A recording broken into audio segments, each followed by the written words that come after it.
Gerakan Pemuda dan Aktivis Peduli Demokrasi melaksanakan demonstrasi di kantor Bawaslu Sinjai, Kamis, 31 Oktober 2024. Kantor Bawaslu terletak di Jalan Jenderal Sudirman, Kelurahan Biringere, Kecamatan Sinjai Utara, Kabupaten Sinjai, Sulsel.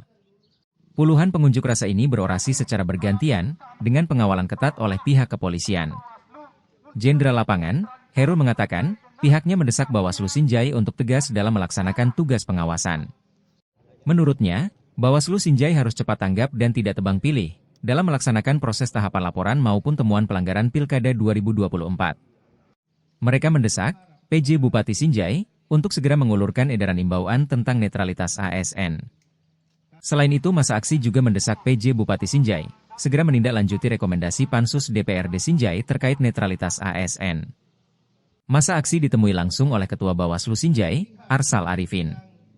Arsal menyebut pihaknya akan bekerja dengan maksimal dan tanpa ada tekanan dari pihak manapun.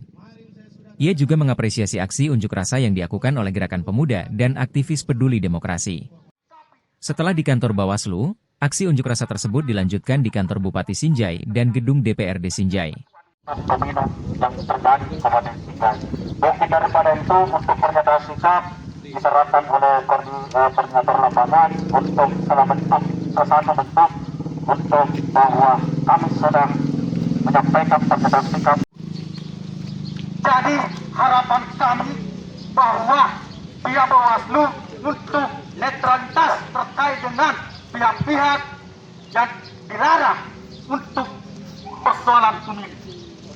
Dan apa yang menjadi sebuah harapan dan pernyataan kami telah Gerakan Pemuda dan Aktivis Peduli Demokrasi di Sinjai.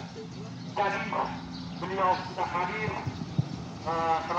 tapi terkait dengan masalah-masalah atau problem yang terjadi baik dalam bentuk aduan. Menurut informasi bahwa ada beberapa laporan yang sudah masuk di Bawaslu terkait dengan beberapa bahwa harus ada rekomendasi atau harus ada tekanan yang dicabut hak pilihnya oleh beliau. Mungkin daripada itu mungkin suatu saat nanti ada lagi tekanan-tekanan mulai dari pihak atasan menekan umpama contoh adalah seperti kepala desa. Mungkin itu akan terjadi nanti. Berikan rekomendasi kepada itu Gerakan Pemuda Aktivis sangat mengapresiasi kegiatan hari ini. Ini adalah hak teman-teman untuk menyampaikan aspirasi apa yang menjadi kekurangan-kekurangan yang dianggap oleh teman-teman. Tentu Bawaslu akan tegak di persoalan ini. Kami sudah menjamin semua proses apa yang disampaikan saat ini ke kami. Karena di Bawaslu memang ada dua proses yang akan kita lakukan atau yang menjadi kewenangan kita. Yang pertama adalah sifatnya temuan, kemudian laporan yang sifatnya laporan. Apa yang menjadi Download Tribun X sekarang, menghadirkan lokal menjadi Indonesia.